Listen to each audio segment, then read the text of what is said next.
जो सार्थक सिद्धांत का शहर है, यहीं के एक छात्र ने पूरे देश में सीबीएसई का जो सीएसएम प्रणाली है उसके खिलाफ जो प्रेजेंटेशन दिया, उसने पूरे देश को न सिर्फ चौंकाया बल्कि पार्लियामेंट की स्टैंडिंग कमेटी ने बुला करके सार्थक से वो प्रेजेंटेशन भी देखा और सार्थक ने ये साबित किया कि सरकार छात्रों की आवाज को दबाने का कितना भी प्रयास करे, लेकिन सुदूर अंचल से, दिल्ली से दूर किसी सार्थक की एक सार्थक आवाज उठेगी और सारे सिद्धांतों से अलग खड़ी होकर के ये बताएगी कि सरकार किस तरह से शिक्षा के भविष्य को चौपट कर रही है और शिक्षा की पूरी प्रणाली को बर्बाद करने पे लगी हुई है।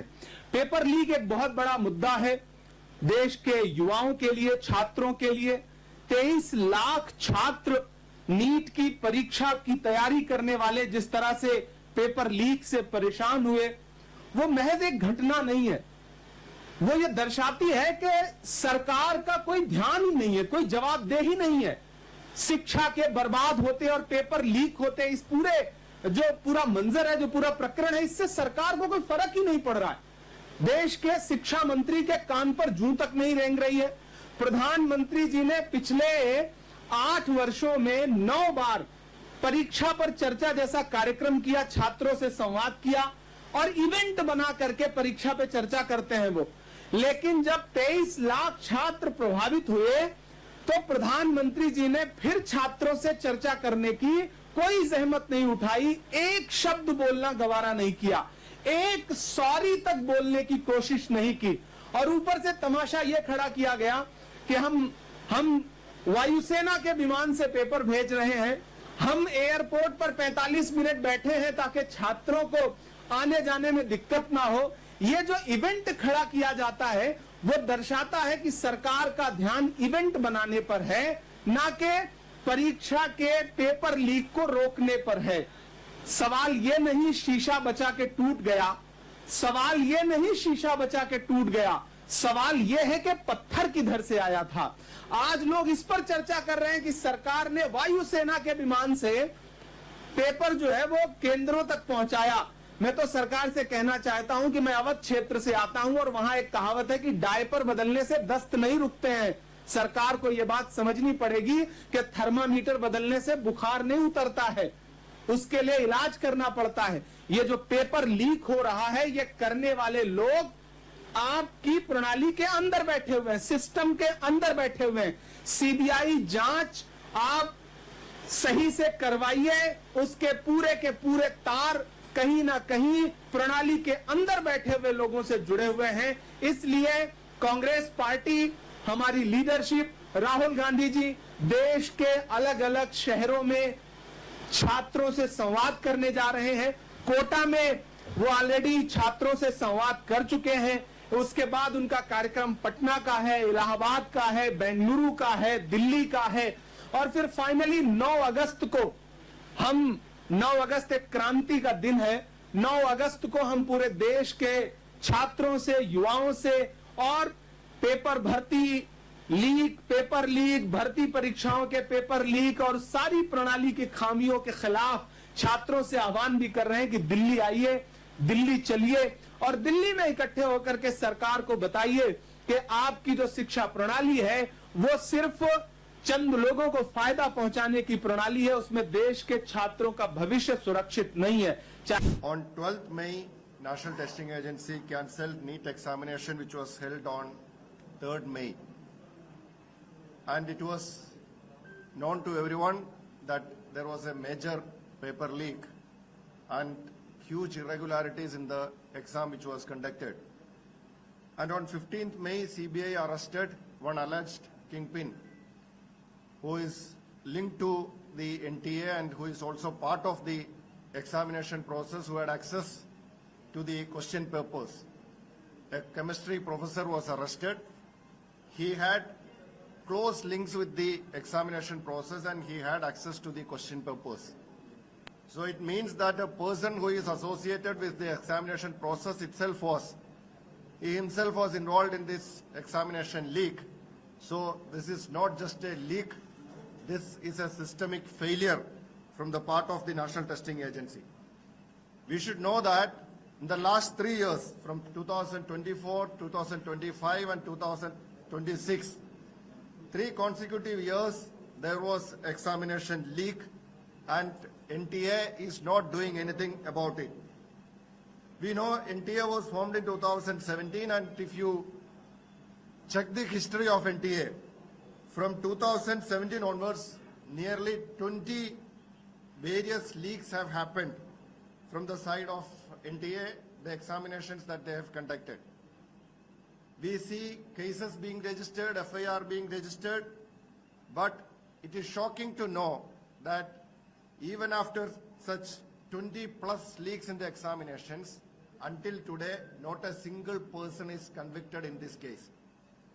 So in the last 5-6 years, if you see what has happened, close to 100 students have committed suicide. We are sitting in Chennai.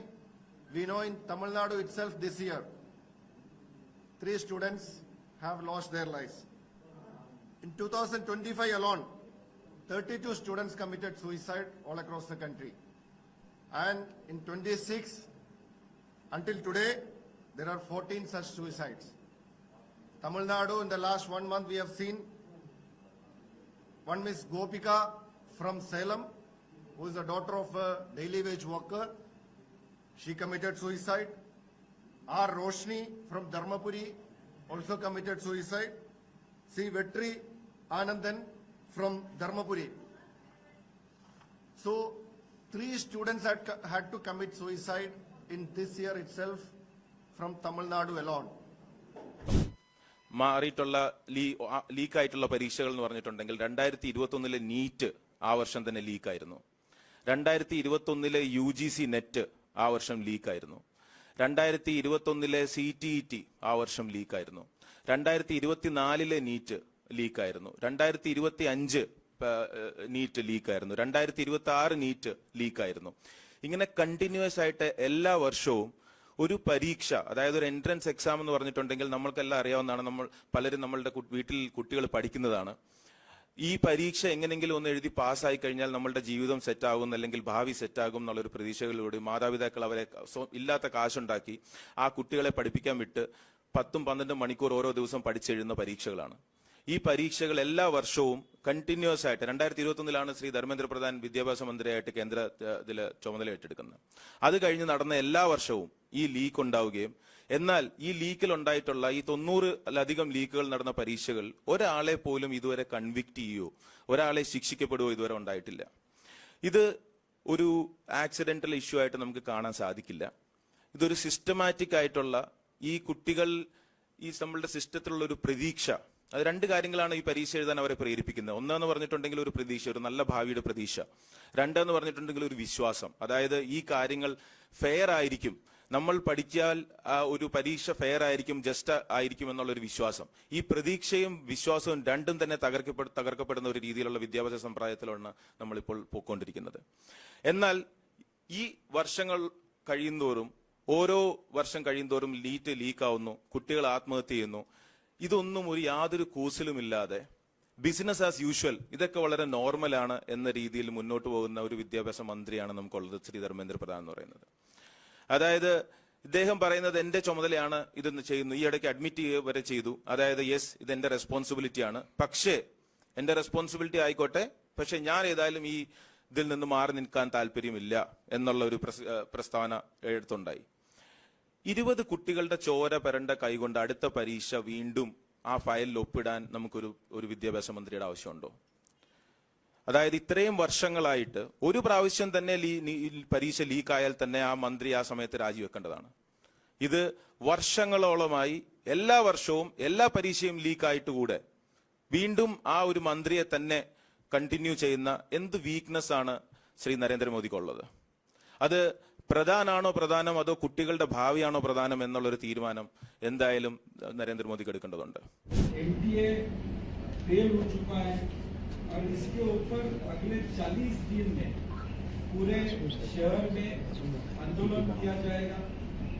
1 तारीख को 1 अगस्त को शहर में सत्याग्रह आंदोलन किया जाएगा और 9 अगस्त को क्रांति दिन के ऊपर पार्लियामेंट में मोर्चा दिल्ली में रखा जाएगा, जिसका नेतृत्व राहुल जी, हमारे शेष नेतागण सब लोग यहाँ पे करेंगे।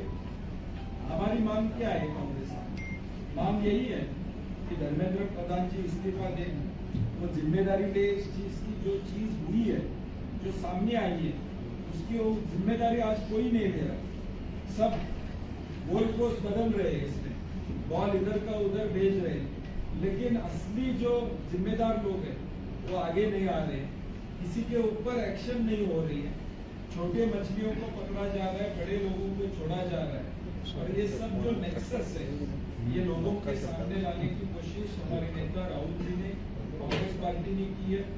पूरे देश में यूथ कांग्रेस के माध्यम से आंदोलन किया गया, हर एक शहर में आंदोलन हुआ है, फिर भी सरकार जग नहीं रही है। तो ये प्रेस के माध्यम से, आपके माध्यम से हम चाहते हैं कि आज लाखों स्टूडेंट्स का भवितव्य खतरे में आ चुका है। री एग्जाम की वजह से उन लोगों ने जो तैयारी की थी उसके ऊपर पानी रखा गया है। आज वापस एग्जाम हुई, परिस्थिति ऐसी थी कि 23 लाख लोगों की एग्जाम भी ये 12 साल में नहीं दे पा रहे। 10 साल में जो पेपर टूटे हुए, पेपर निकले हुए, उसकी भी आपको लिस्ट हम जरूर यहाँ पे देना चाहते हैं, क्योंकि पिछले 10 साल में एनटीए के माध्यम से कितने पेपर लीक हुए हैं। सीबीएसई का मामला हो, नीट का मामला हो, तो हम चाहते हैं कि सरकार इसके ऊपर